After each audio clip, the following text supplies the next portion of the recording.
Liz Wallach was a pretty good kid. She mostly did her homework on time and pretty much got along with her father and was usually polite to her girlfriends. She wasn't perfect by any means.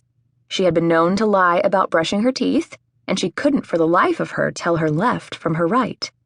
But for a 10-year-old, she wasn't bad. Liz lived with her father in a big apartment on the Upper West Side of New York City. Sometimes she went to stay with her mother in San Francisco, or her grandmother on Cape Cod. She liked school. Things were good. Then Beth Dodson came into her life. Beth Dodson was the daughter of one of Dad's girlfriends. When the girlfriend became Liz's stepmother, Liz and Beth became stepsisters. Liz was ready to be happy about this. She'd always wanted a sister, and she kind of liked it that their real names were the same, Elizabeth. But Beth had been perfectly happy being an only child, and she didn't like it at all that they had the same name. That was only one of the things she didn't like. She didn't like school, and she didn't like Chinese food, and she didn't like New York. It was big and noisy and dirty, and there were too many people living in it. "Maybe she's shy," said Liz's father hopefully. "Maybe she'll get over it." But Beth had no intention of getting over hating New York or anything else. She whined constantly about having to walk 3 blocks to the bus stop, about having ballet lessons at Madame Demipoint's École de Danse. She fought with her mother and wouldn't speak to Liz or her stepfather except to say that she wished she were still living in New Rochelle with her daddy and playing soccer on Wednesday afternoons. Things weren't so good anymore. It was November, just before Thanksgiving vacation, when Liz got a special history assignment. She had to go to the American Wing at the Metropolitan Museum of Art and look at the furniture and write a paper about it. Liz's stepmother said, "I can take you while Bethy's in ballet class. You'll have to be quick, though. Madame Demipoint hates to be kept waiting." By the time Liz and her stepmother dropped Beth off at Madame Demipoint's and got to the museum, it was about 3 p.m. Liz's stepmother paid for 2 admissions, went to the restaurant, sat down at a little round table, and took a magazine out of her bag. "Aren't you coming with me?" Liz asked. "It's your assignment," said her stepmother. "It's better off if you do it yourself.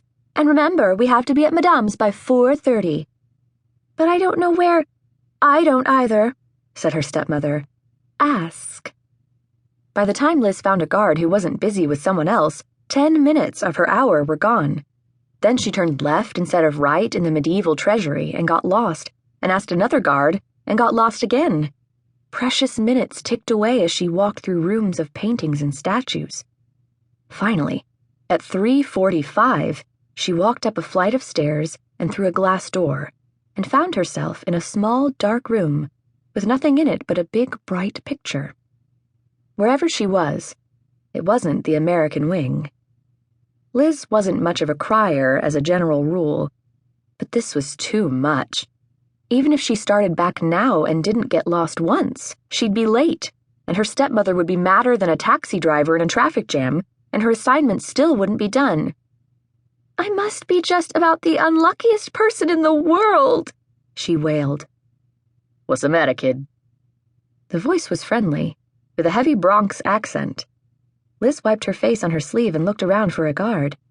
But she was alone. The painting caught her eye. It showed the statue of Atlas at Rockefeller Center, with 12 people standing and sitting around it. They were all ages, from a very little girl in a snowsuit with cat ears to an old man in a wheelchair, and all the races Liz had ever heard of, except maybe Native American. They were wearing all kinds of different clothes, too, from a little Hispanic boy in snow boots and a ski jacket to a young white guy in Bermuda shorts. A pretty African-American woman in a sundress opened her painted lips and said, "What is it, honey? Maybe we can help."